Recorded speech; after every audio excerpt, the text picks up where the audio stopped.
Podium లేకపోతే కొంచెం మాట్లాడడం కష్టం నాకు.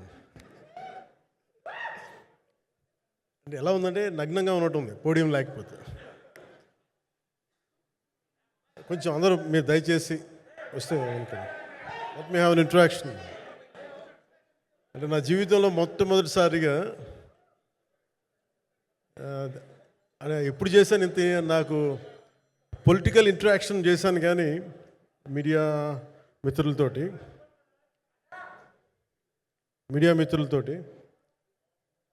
సినిమా పరంగా నేను ఎప్పుడు ఆలోచించలేదు, ఎప్పుడు నాకు చేయలేదు. ఫస్ట్ టైం మొదటిసారి నేను ఎప్పుడు కొంచెం మొహాట పడతాను మాట్లాడటానికి సినిమాకి సంబంధించినంత వరకు. ఇక్కడ సినిమాని ఎలా ప్రమోట్ చేసుకోవాలో నాకు తెలియదు. పని చేయడం తెలుసు తప్ప దీన్ని అంటే మనం ఇంత చేసామని చెప్పడం ఎప్పుడు నాకు కొంచెం ఎబ్బెట్టుగాను ఇబ్బందిగా ఉంటుంది.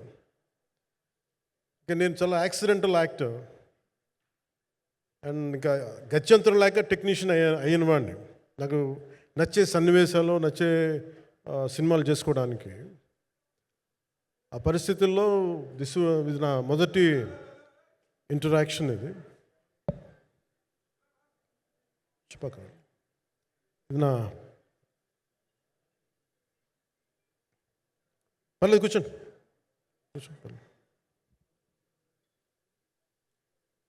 రథం గారు వస్తారు. అంటే ఇదంతా చేయడానికి, మీడియా మాట్లాడడానికి ఇదేదో నాకు పొగరు అహంకారం ఏం కాదు.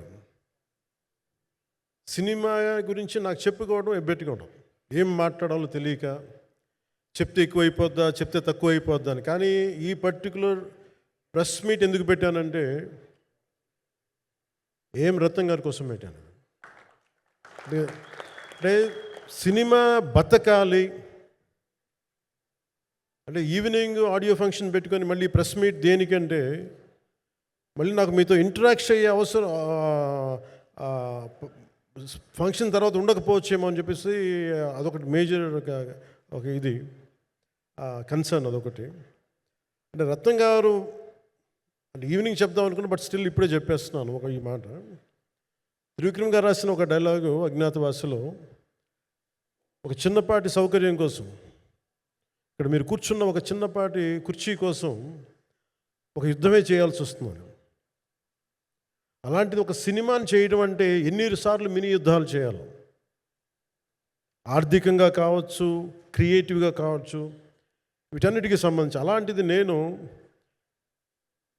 ఎప్పుడు కూడా సినిమాల్లోకి రాకముందు ఏం రత్నం గారు లాంటి వ్యక్తి నా ప్రొడ్యూసర్ అయితే బాగుండు అనుకున్నాను. భారతదేశానికి పాన్ ఇండియా సినిమాని, ముఖ్యంగా రీజనల్ సినిమాని జాతీయ స్థాయిలో తీసుకెళ్ళిన వ్యక్తి ఆయన. తమిళ సినిమాని చాలా ఛాలెంజింగ్ తెలుగులో డబ్ చేసి దాన్ని స్ట్రైట్ సినిమాలతో సమానంగా ఆడేంత సత్తా చూపించిన వ్యక్తి. Film industry creative ability, creative potentiality పెంచిన వ్యక్తి. ఈ సినిమా చాలా ఒడిదుడుకులు ఎదుర్కొంది, 2 కరోనా పరిస్థితులు ఎదుర్కొంది. అన్నిటికీ మధ్యలో సినిమా మన క్రియేటివ్గా కొంత ఇబ్బంది ఎదుర్కొంది. అల్టిమేట్ ఆబ్జెక్టివ్ సినిమా బాగా రావాలని, నేను ఎప్పుడేం చేసినా సినిమా బాగా రావాలి అనుకుంటాను. ఈ సినిమాకి ప్రత్యేకించి ఆయన తపన చూసి నేను ముఖ్యంగా పొలిటికల్ ప్రాసెస్కి వెళ్ళిపోయిన తర్వాత, పాలిటిక్స్కి వెళ్ళిపోయిన తర్వాత, డైరెక్షన్ అని వీటికి దూరమై క్రియేటివ్ పార్టీకి దూరం అయిపోయిన తర్వాత, పాలిటిక్స్ నా ప్రైమరీ ఫోకస్ అయిపోయిన తర్వాత, మళ్ళీ దృష్టి పెట్టి సినిమా కావాలి మీరు చెయ్యాలని చెప్పి నా దగ్గరికి వచ్చి కోరుకున్నప్పుడు నేను ఎంత బెస్ట్ ఇవ్వగలను ఆ సినిమాకి అంత ఇచ్చాను. నేను అంటే నా బెస్ట్ ఇచ్చాను. అంటే నేను అంటే అన్నిటికంటే కూడా నేను ఇవ్వలేనిది టైం ఇవ్వలేను నేను. కానీ అలాంటి పరిస్థితుల్లో ఒక క్లైమాక్స్కి దాదాపు 57 రోజులు షూట్ చేయాల్సి వచ్చింది. మండు టెండ బాగా, ఇట్స్ కైండ్ ఆఫ్ ఒక మిడ్ మే అంటే చాలా పిచ్చి ఎండ అన్నమాట. అలాంటి ఎండల్లో నాకు చాలా కాలం తర్వాత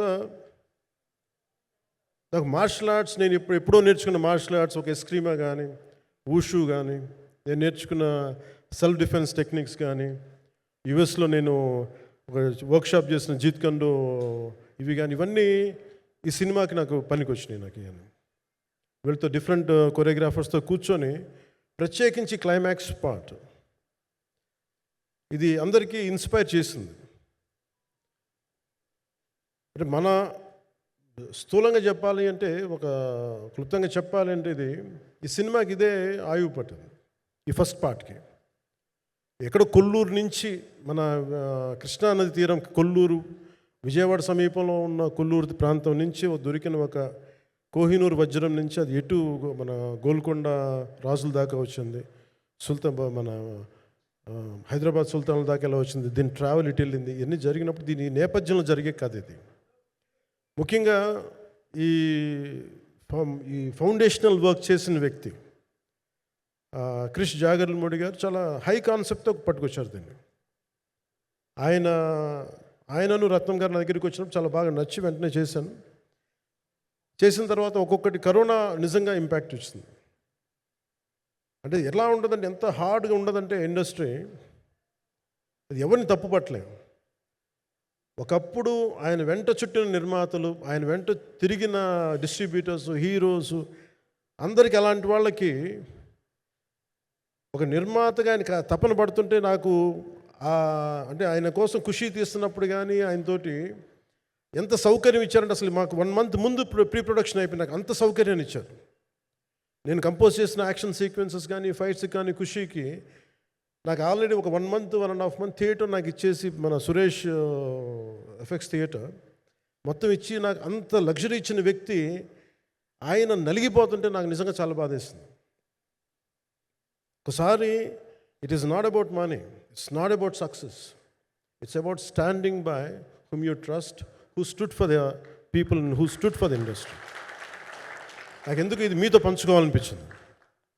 సినిమా ఎంత విజయం ఇది నాకు నిజంగా తెలియదు, ఎందుకంటే నేను ఇట్లా అనుకోవచ్చు ఇంకోలా, కానీ ఒక్కటి మటుకు చాలా సిన్సియర్గా చెప్పగలను. Krish came out with very good concept, చాలా హై కాన్సెప్ట్ పట్టుకొచ్చారు. కొంత వ్యక్తిగత కారణాలు, కొన్ని ప్రొఫెషనల్ కారణాలు ఆయన ప్రాజెక్టుకి బయటికి వెళ్ళినా కానీ దీన్ని ఫౌండేషనల్ వర్క్ చేసిన క్రిష్ గారికి మనస్ఫూర్తిగా నా హృదయపూర్వక ధన్యవాదాలు తెలియజేస్తాను మా అందరి తరఫున.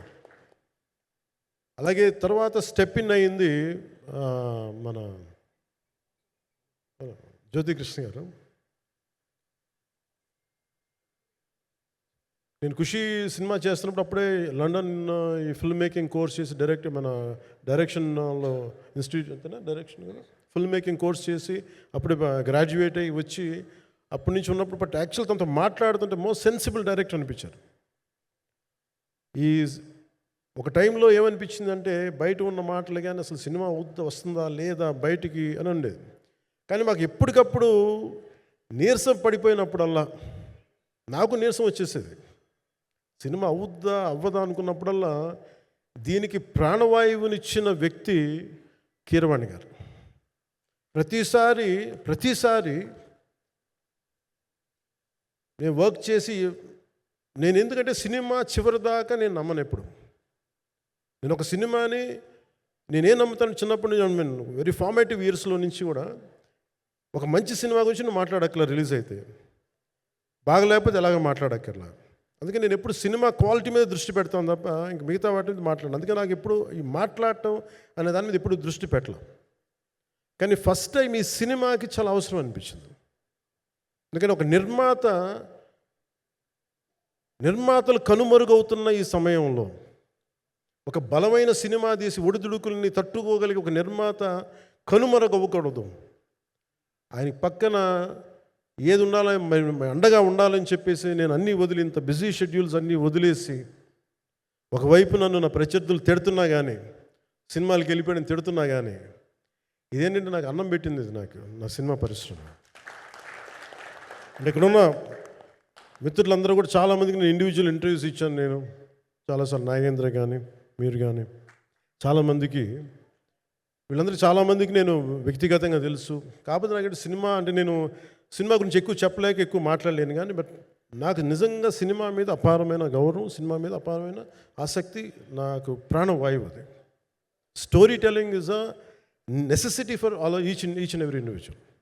సో సినిమా అది మనకి కల్పిస్తుంది, సినిమా మనకి అలాంటి. కానీ ఈ సినిమా ప్రత్యేకించి చాలా ఛాలెంజింగ్ సర్కమ్స్టాన్సెస్లో, చాలా ఒడిదుడుకుల్లో, యాడ్వర్స్ కండిషన్స్లో కూడా మనస్ఫూర్తిగా దీన్ని ముందుకు తీసుకెళ్ళి, ఆర్థిక ఇబ్బందులు ఎన్ని వచ్చినా కానీ, అంటే నాకు పొలిటికల్గా పేరుండొచ్చు, దేశవ్యాప్తంగా నేను తెలిసి ఉండొచ్చేమో, కానీ సినిమా పరంగా వచ్చేటప్పుడు నేను చాలా హీరోస్తో కంపేర్ చేస్తే వెరీ వాళ్ళందరికంటే చాలా తక్కువ నేను. సో దానికి ఉండే ఇబ్బందులు దానికి ఉంటాయి. మిగతా వాళ్ళకి బిజినెస్ అయినందుకు నాకు బిజినెస్ అవ్వదు, వాళ్ళకి వచ్చినందుకు నాకు రాకపోవచ్చు.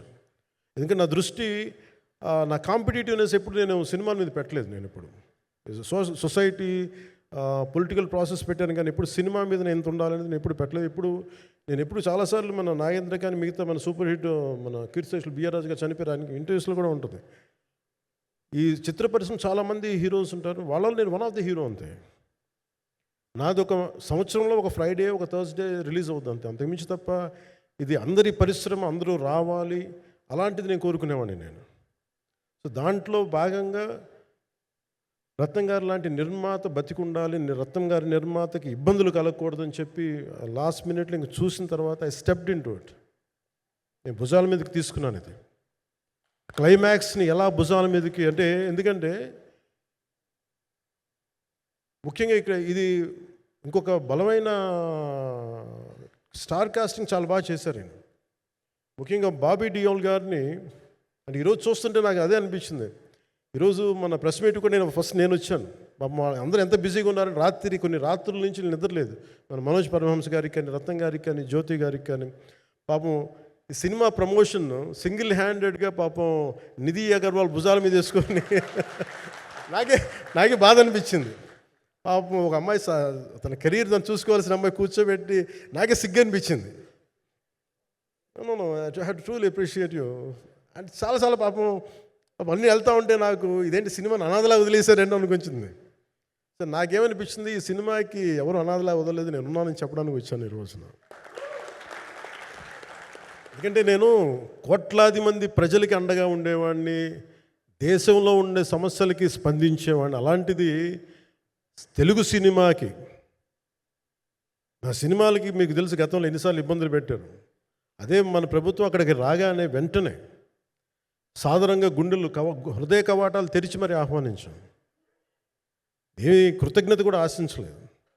అంత చిత్ర పరిశ్రమను అంత గుండెల్లోకి తీసుకుంటాం. అలాగే దీనికి సంబంధించి అలాంటిది నా సినిమాని నేను ఎందుకు వదిలేస్తాను?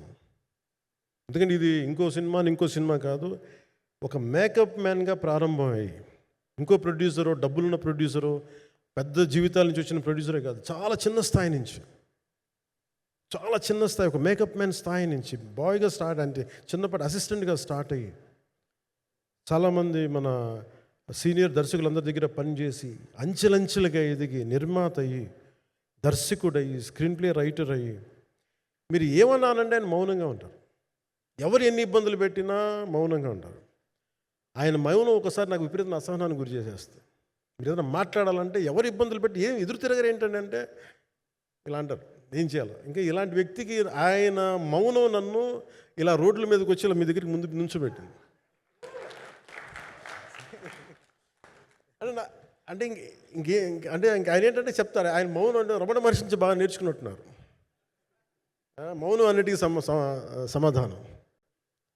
సో నాకు మనస్ఫూర్తిగా ఈ స్టార్ కాస్టింగ్ ఒకటి, అంటే నాకు చిత్ర పరిశ్రమ మీద ఎందుకు ఇంత గౌరవం అంటే, మనందరం కులాల మీద, మతాల మీద, ప్రాంతాల మీద, భాషల మీద కొట్టుకుంటూ ఉంటాం. But any film industry take in this world, especially Indian film industry, దీనికి there is no caste discrimination, there is no region discrimination, there is no religion discrimination, nothing. It's purely your creative potentiality, purely your creative ability. నువ్వు చిరంజీవి గారి తమ్ముడు కావచ్చు, చిరంజీవి గారి కొడుకు కావచ్చు, లేదంటే ఇంకొకళ్ళు అబ్బాయి కావచ్చు, మేనల్లుడు కావచ్చు, ఇట్ డజంట్ మ్యాటర్. నీకు టాలెంట్ లేకపోతే నువ్వు నిలబడలేవు, నీకు సత్తా లేకపోతే నువ్వు ఇక్కడ ఉండలేవు. అది నా కొడుకైనా సరే. ఇట్ ఆల్ డిపెండ్స్ నీకు ఎంత టెనాసిటీ ఉంది, ఎంత పర్సీవరెన్స్ ఉంది, ఎంత నిలబెట్టుకోగలవు, ఎంత నిలదొక్కుకోగలవు, ప్రతికూలతలు ఎంత బలంగా నిలబడగలవు. ఒక నిర్మాత సినిమా తీయడం అంటే ఒక యజ్ఞం చేయడం లాంటిది. తిట్లు తినాలి, ఇబ్బందులు పడాలి, అన్నీ పడిన తర్వాత ఫైనల్ డబ్బులు మిగిలితే కూడా లేదు తెలియదు. ఇలాంటి పరిస్థితుల్లో నాకేమనిపించిందంటే ఈయన పడ్డ కష్టం చెప్పాలనిపించింది ఈ రోజున. ఈ ప్రెస్ మీట్ తాలూకు ముఖ్య అంశం, ఒక చిన్న స్థాయి నుంచి వచ్చిన వ్యక్తి నిర్మాతగా ఎదిగి ఆయనకున్న పాపం ఆయన మంచితనం ఆయన్ని శాపంగా అవ్వకూడదని చెప్పి ఒక ఉద్దేశంతో ఆయన మంచితనం చెప్పాలి, ఆయన ఒక మంచి సినిమా చేశారని చెప్పడానికి నేను ఈ రోజున మీ ముందుకు వచ్చాను. ఎందుకంటే నేనేం నమ్ముతానంటే సినిమా బాగుంటే ఎలాగో చూస్తారు, దీని గురించి చెప్పక్కర్లేదు. సినిమా బాగాలేకపోతే ఎలాగో చూడరు.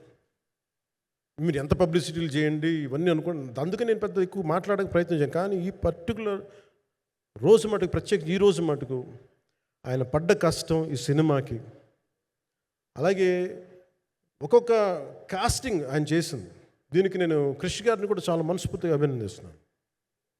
ఎందుకంటే ఆయన కూర్చున్నప్పుడు ఎంతమందిని పెట్టాం, ఒక ఔరంగజేబ్గా మిగతా నటులు ఒకళ్ళిద్దరు యాక్టర్స్ని పెట్టి కూడా ఒకళ్ళ చేత యాక్ట్ చేయించాం ఒకళ్ళ చేత. కానీ Bobby Deol so apt for Aurangzeb, ఎంత కన్విక్షన్తో చేశాను. అప్పటికి ఆయనకి ఇంకా ఆయన చేసిన హిందీ సినిమాలు కూడా రాలేదు ఇంకా ఆయనకి. ఎంత కన్విక్షన్తో చేశారంటే నాకు నిజంగా ఆయనతో యాక్ట్ చేయడం చాలా ఆనందాన్ని ఇచ్చింది. సో అలాంటి బాబీ డియోల్ గారిని మొత్తం pan India, Manoj Paramahamsa was roped in last.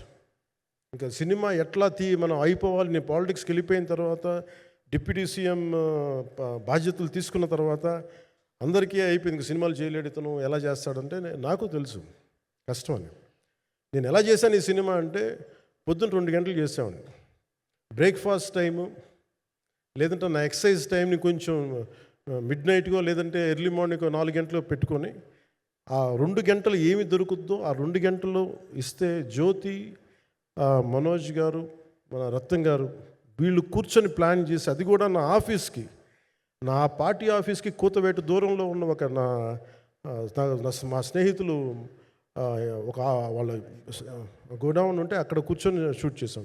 ఎంత మండుటెండ అంటే అసలు దాంట్లో కూర్చొని మ్యాట్ వర్క్ చేసి మీరు ఫైనల్ రిజల్ట్స్ చూస్తే ఇది ఇక్కడ చేశారంటే అంత ఆశ్చర్యం అనిపిస్తుంది. Hats off to Manoj Paramahamsa గారు.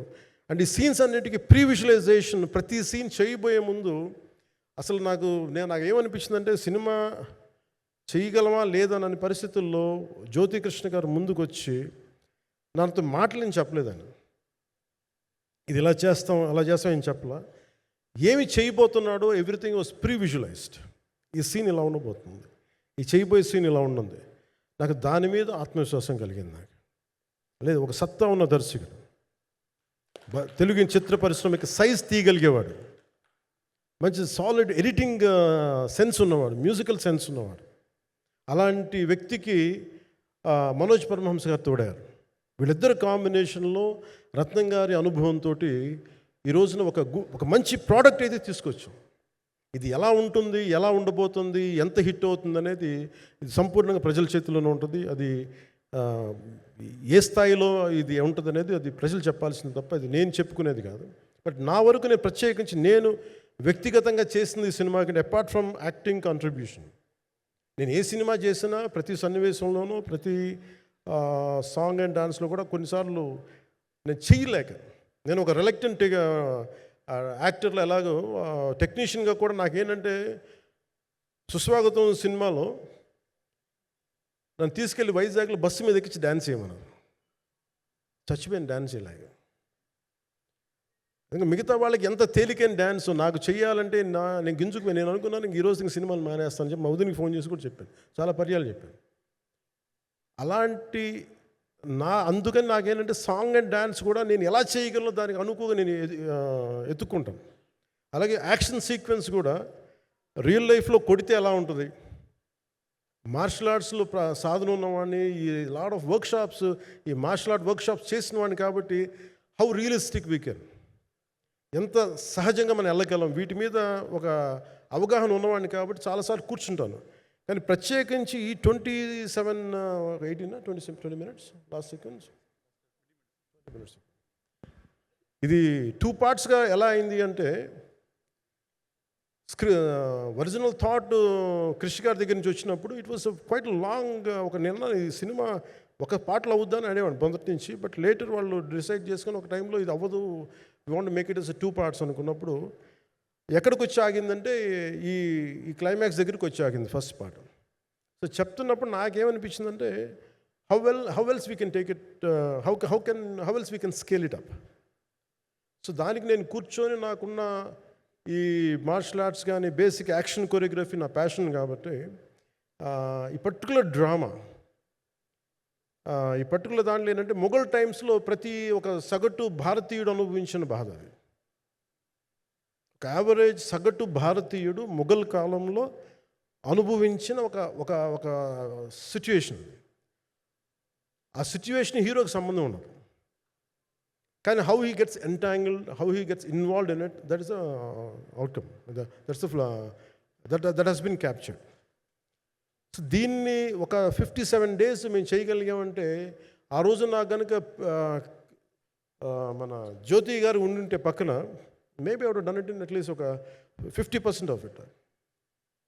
ఎందుకంటే నేను చెప్పింది అలా చేయగలరు ఇవన్నీ కూర్చోబెట్టి వీ డిడ్ అవర్ బెస్ట్. అంటే నేనేమనుకున్నానంటే క్లైమాక్స్ చేసేటప్పుడు ఇంక నేను తర్వాత సినిమాలు చేస్తానో కూడా లేదో నాకు తెలియదు, కానీ నాకు ఇష్టమైన నిర్మాత, తెలుగు చిత్ర పరిశ్రమకి నిజంగా ఒక అండగా ఉన్న నిర్మాత, I want give my best to him. నేను అందుకని ఆంధ్రప్రదేశ్ ప్రభుత్వానికి కూడా మన ముఖ్యమంత్రి గారికి కూడా తెలియజేశాను, ఈయన్ని ఫిల్మ్ డెవలప్మెంట్ కార్పొరేషన్కి చైర్మన్ నేను ప్రతిపాదించాను. అంటే నాకేంటంటే I don't want it to be a political, ఆయన నా నిర్మాతని కాదు, ఈయన అందరు హీరోలతో తీశారు, ఈయన పాన్ ఇండియాలో ప్రతి ఒక్కరు తెలిసి ఈయనంటే. ఇలాంటి వ్యక్తి ఉంటే మన తెలుగు చిత్ర పరిశ్రమకి బాగుంటుంది. అలాగే ప్రత్యేకించి తెలుగు చిత్ర పరిశ్రమ అనేది నాకు ఈ టాలీవుడ్ అనే పదాలు నాకు వాడటం నాకు ఇష్టం ఉండదు. Bollywood, Tollywood, Kollywood, Mollywood, why should we ape Hollywood? We have a greater story narrative ability మన దగ్గర ఉంది. We have a greater storytelling ability.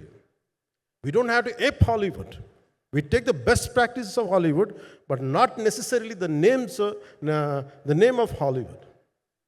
వాళ్ళకున్న ప్రొఫెషనలిజం మనం నేర్చుకోవాలి, వాళ్ళకున్న కమిట్మెంట్ నేర్చుకోవాలి, వాళ్ళకున్న ప్రొడక్షన్ డిజైనింగ్ ఎబిలిటీ మనం తీసుకురాగలగాలి. సో ఇవన్నీ నేను నా పరిధిలో ఈ రోజున ఆంధ్రప్రదేశ్ ప్రభుత్వంలో ప్రత్యేకించి ఈ శాఖ నా పరిధిలో ఉంది కాబట్టి దానికి ఆయన పేరు ప్రతిపాదించిన ఉద్దేశం ఏంటంటే, తెలుగు చిత్ర పరిశ్రమ తెలంగాణలో ఉన్న, కర్ణాటకలో ఉన్న, చెన్నైలో ఉన్న, ఏదైనా సరే తెలుగు చిత్ర పరిశ్రమ, భారతీయ చిత్ర పరిశ్రమకి చాలా మంచి జరగాలి, ఇలాంటి వ్యక్తి ద్వారా ఏదైనా చేద్దాం అనే ఉద్దేశంతో ఆయన పేరు ప్రతిపాదించాను. భవిష్యత్తులో ఆయన అవుతారని మనస్ఫూర్తిగా నేను ఆశిస్తున్నాను. అందుకని అన్నీ నా చేతిలో ఉండవు కదా, అందుకని చెప్తాను. ఇఫ్ అండ్ బట్ చెప్పాలి కదా. సో ప్రత్యేకించి మీ అందరికీ నా హృదయపూర్వక ధన్యవాదాలు తెలుపుకుంటూ, నెక్స్ట్ 2-3 daysలో I'll try to give as many interviews as I can. Nidhi, I'm grateful to you. పాప చాలా తపన పడి ఉంటారు. ఈరోజు ఎలా ఉంది అంటే, నాకు ఎలా అనిపించిందని, ఇందాక నేను వస్తున్నప్పుడు ఎవరు లేరు, వీళ్ళు కూడా ఎవరు లేరు. నేను వచ్చి చాలాసేపు కారులో కూర్చున్నాను, ఎందుకంటే మళ్ళీ మీరు తిట్టకూడదు, లేట్ వచ్చాడు, నీకు డిప్యూటీ సీఎం అయితే పొగరు వచ్చేస్తాను మీరు అనుకో అంటారని. నాకు అట్లా అనిపించలేదు. నాకు ఫస్ట్ టైం ఎందుకు మీడియా నాకు ఎందుకు అలవాటు పోయిందంటే, నేను వచ్చిన కొత్తల్లో ఈ జ్యోతి చిత్ర సితారా పేపర్స్ ఉన్నాయి, ఎవరో ఫోటోస్ వేయమంటే దిస్ గా ఈజ్ నాట్ సేలబుల్, ఇంకా అవసరం లేదు అంటే నా ఫోటోలు వేసేవాళ్ళు కాదు. సో నాకేమనిపించింది, సరే ఇంక నేను ఈయన కాడికి నేను ఏమి అంటున్నాను నాకు తెలియదు అని చెప్పేసి మా నిర్మాతలు కూడా ఉండేవాళ్ళు కాదు. సో నాకు పబ్లిసిటీ లేకుండా సినిమాలు రిలీజ్ అవ్వడం అలవాటు అయిపోయింది నాకు. సో అదే ప్రాక్టీస్ అయిపోయింది నాకు, అంతే. మళ్ళీ కూర్చోబెట్టి మీరు ఏం మాట్లాడతారు, మళ్ళీ అది ఇటు తిరిగి వస్తుందని చెప్పేసి మిగతా అంత నాట్ టాకెటివ్. మీరు సినిమా పొలిటికల్ ప్రాసెస్కి వచ్చేటప్పుడు నేను ఏదైనా మాట్లాడగలను, కానీ సినిమా వచ్చేటప్పటికి చాలా చాలా ఒత్తిడి తీసుకోవాల్సి వస్తుంది. అంటే ఎంత కథ చెప్పాలి, ఎంత కథ చెప్పకూడదు, ఈ మాట అద్భుతంగా ఉందంటే ఏం అద్భుతంగా ఉందని మళ్ళీ తిడతారు. తర్వాత 100 ఆలోచనలతోటి స్లో డౌన్ అయిపోతాను. బట్ కానీ నాకు మనస్ఫూర్తిగా ఈ సినిమా ఐ హోప్ వచ్చిన ప్రతి ప్రేక్షకులందరికీ కూడా ఒక మంచి అనుభూతిని ఇస్తుంది. నేను మనస్ఫూర్తిగా నేను నమ్ముతున్నాను, ఖచ్చితంగా అలాంటి అనుభూతిని ఇస్తుంది. మీరు థియేటర్లోంచి బయటికి వెళ్ళేటప్పుడు మటుకు విల్ గో విత్ ఒక ఎనర్జెటిక్ ఫీల్తో వెళ్తాయి. అంతవరకు అయితే చెప్పగలను నేను. ఎందుకంటే నేనే నమ్ముతాను, సినిమాకి వెళ్ళేటప్పుడు సినిమా ఒక స్టోరీ చెప్పినప్పుడు నా జీవితంలో చిన్నపాటి ప్రభావితం చూపించాలి. అలాంటి ప్రభావం, అలాంటి ఎనర్జీ ఇచ్చే సినిమా అవుతుందని మనస్ఫూర్తిగా నేను ఆశిస్తూ మీ అందరికీ ప్రత్యేకించి మీ అందరికీ పేరు పేరున ధన్యవాదాలు తెలియజేస్తున్నాను. ఇంకా మాట్లాడాలని ఉంది కానీ సాయంత్రం ఈవెంట్ ఉంది కాబట్టి. సో ఇంకొక మారు నేను చెప్తాను ఎందుకు ఈ పర్టికులర్ ప్రెస్ మీట్ అంటే, I want to tell you, I'm grateful to each one of you. I'm grateful to you. Thank you for standing by us. Thank you very much.